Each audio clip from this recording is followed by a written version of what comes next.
Make sure you go check out Messy Stories. This is a woman who married a person that did not exist. How you gonna marry somebody that does not exist unless you got scammed? So check out. She married a man who did not exist. Everything was a lie. Oh, she lied.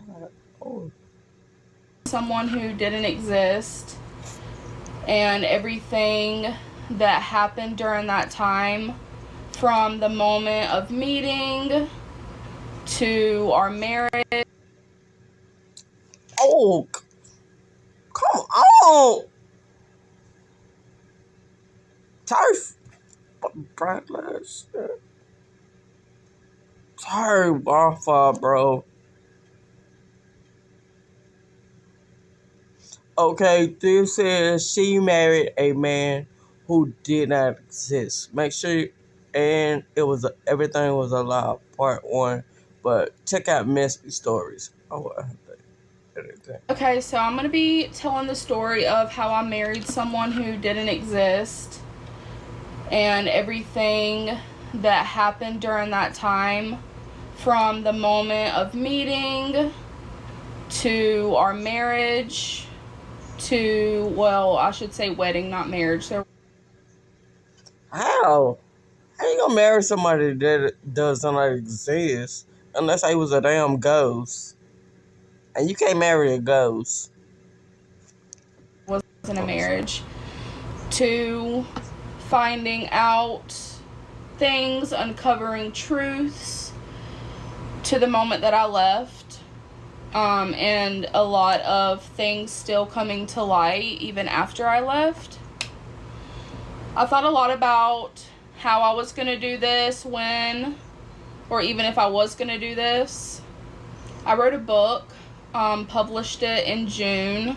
It's a poetry book, and it is a first-hand account of everything that I endured. And I thought that that would be enough, like I would stop there. But I think that I'm ready to tell the actual story. I may stumble along the way.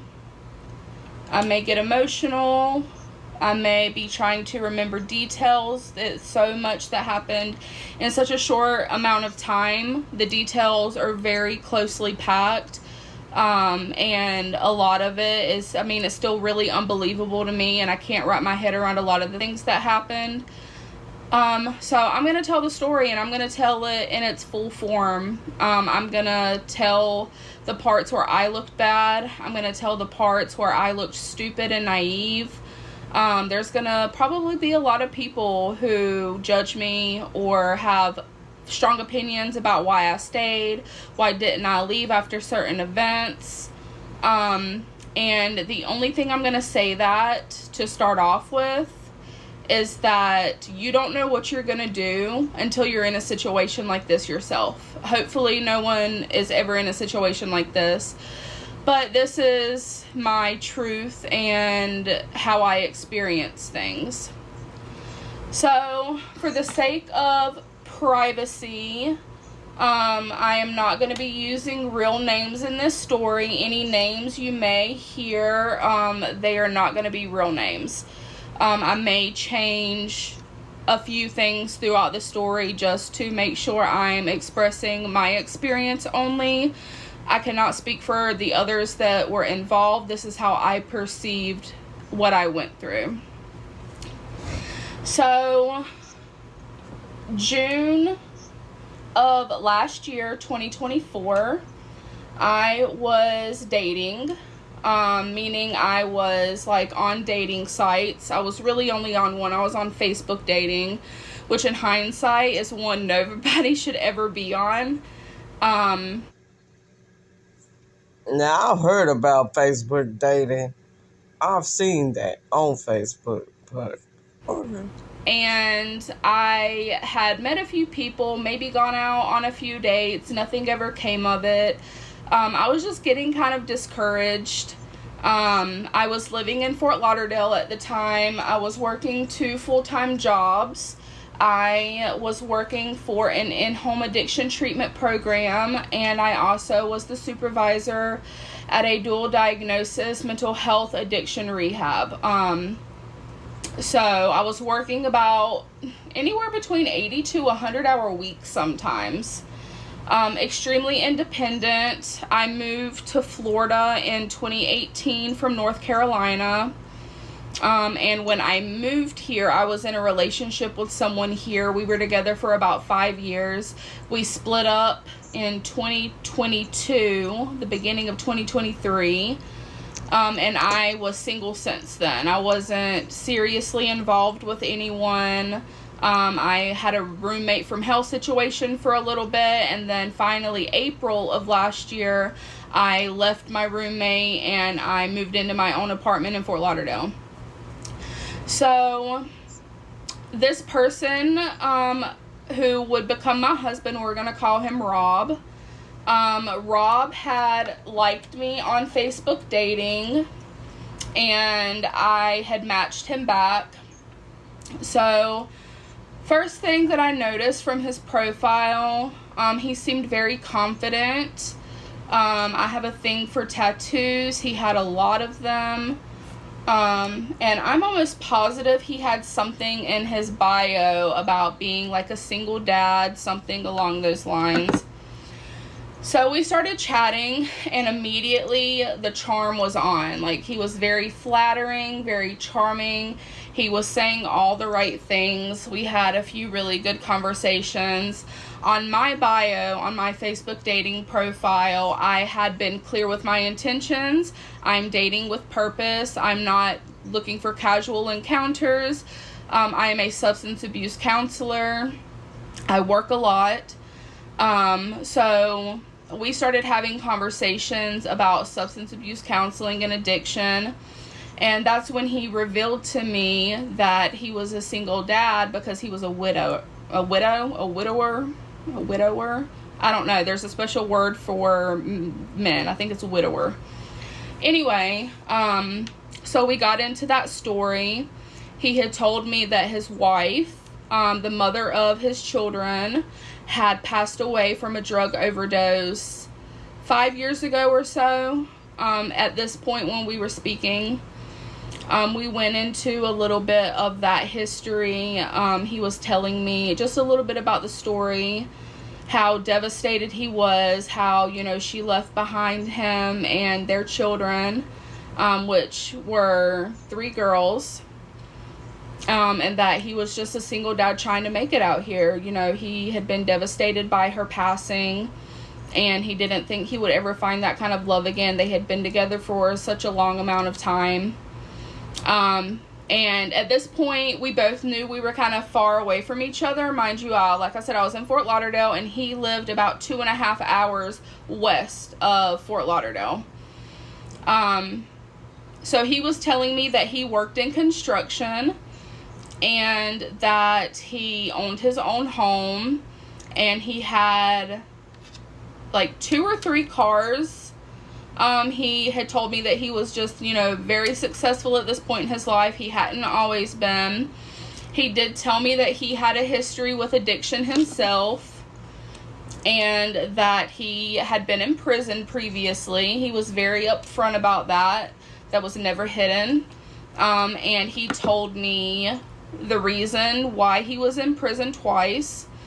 And then he told me about his addictions and how it progressed, how his addiction was during his marriage to his late wife, how he sought help. He went to a program after prison, got his life together.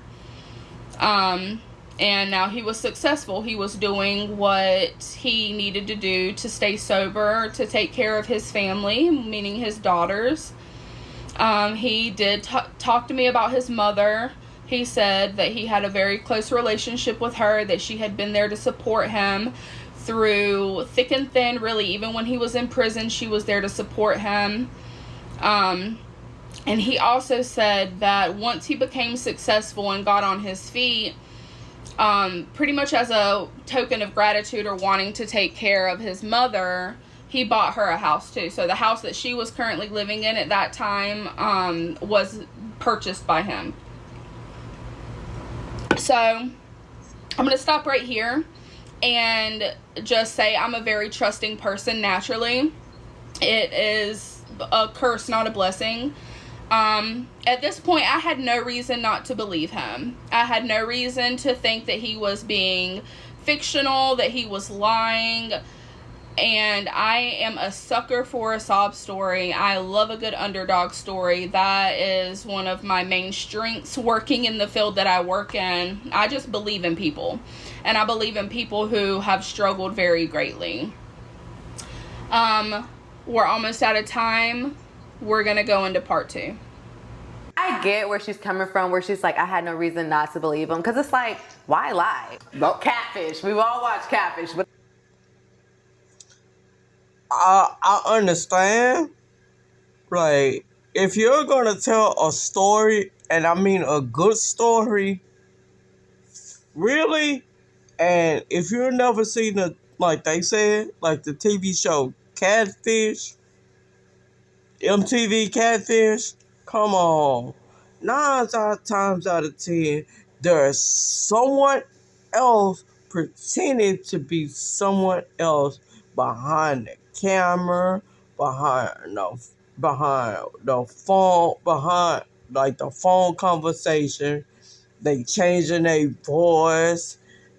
They doing everything, especially if you're on Facebook. 9 times out of 10, it's not the actual person behind the photos, the videos, the camera, unless you're on camera recording yourself or you're on FaceTime or whatever. 9 times out of 10 is not the actual person.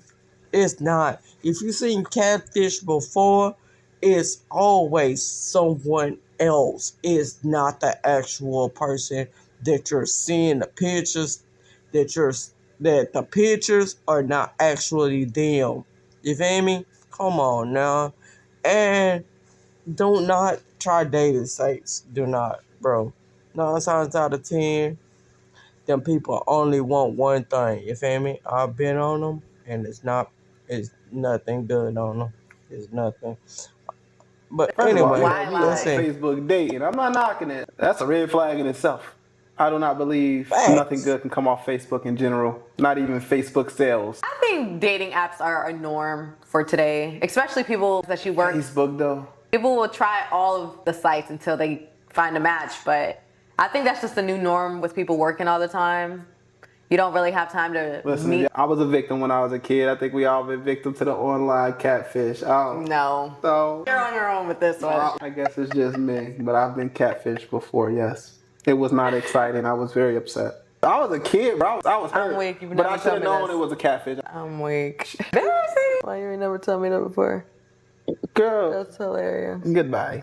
Okay, part 2 of how I married a man that didn't exist.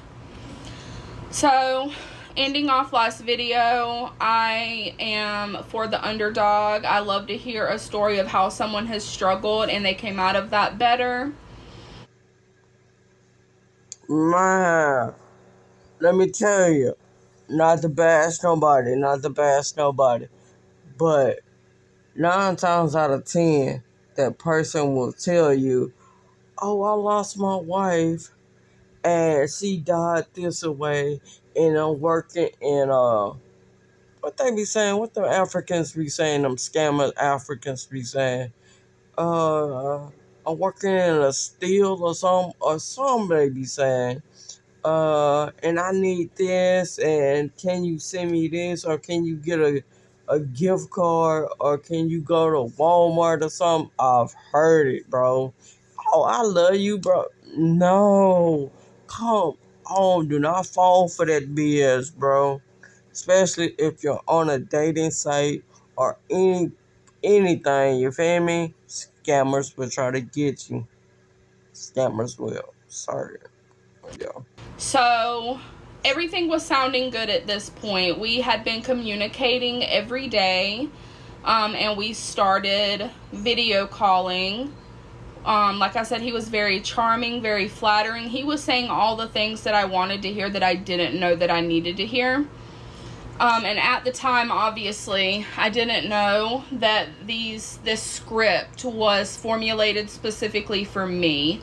That the things that were being said were to move me in a position of where he needed me to be, where he wanted me to be. He was constantly calling me beautiful. He was constantly saying that he thought that I was just gorgeous and he couldn't wait to meet me. That he liked bigger girls, that didn't bother him. I mean, That's what they say, but they say everything she was saying was a lie. You feel me? Everything they said, she saying was a lie. You feel me? But anyway. and he was a bigger guy. It wasn't like anything, crazy. But of course, as someone who has self-esteem issues, hearing these things sounded really, really good. So we then started video chatting every night. So he video chatted me from a car the very first time we chatted. And it was a normal conversation. It was good. It was the first time we had interacted face to face.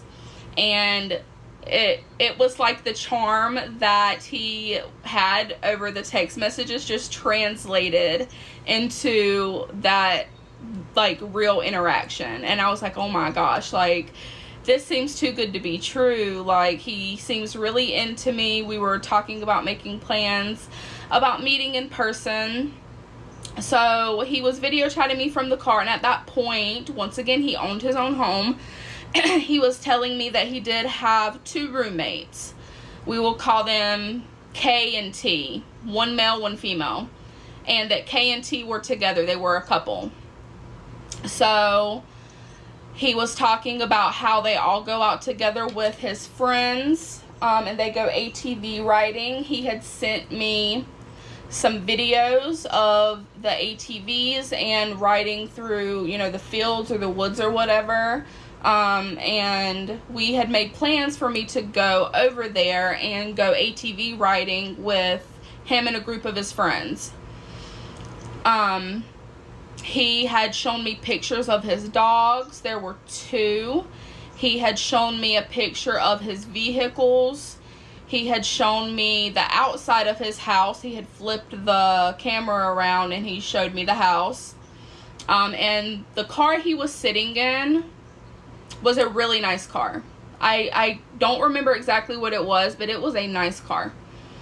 So I'm like, these are the things that made my mind at ease. I'm like, oh, he's telling the truth. Look, he is in front of this house that's obviously his. He is riding ATVs with these friends. He has sent me a picture of this truck he owns. He's sitting in a nice car. Like, okay, this is starting to feel more legit. So we had talked a lot about his time in prison. After he did tell me, because the name he had on his Facebook dating profile was not his full name. So it had his first name and last name, but the last name he had on Facebook dating was actually his middle name. He did eventually tell me his last name, and he said that the reason why he did not have his real last name on his Facebook page, because 9 times out of 10, nobody will have their actual real name on Facebook or any platform. But sell my goofy self. But anyway, if you want more of this or the rest of this, I will leave it in the description below if it can go up. we eventually became Facebook friends, was that he had done that to protect his sobriety so that his old dealers couldn't find him, so that he could just not be found by people he didn't want to be found by. So I looked him up. I did a background check or a Google search, whatever. I think that all of us ladies do that at this point in 2025. And I found the records, I found the mugshots, I found the posts, I found just an abundance of things. And it tracked. all the things that I found online matched what he told me he had gone to prison for. And I'm like, okay, he was honest. You know, that took a lot of courage, because he could have lied about going to prison and me not find that out until later, or maybe never find out.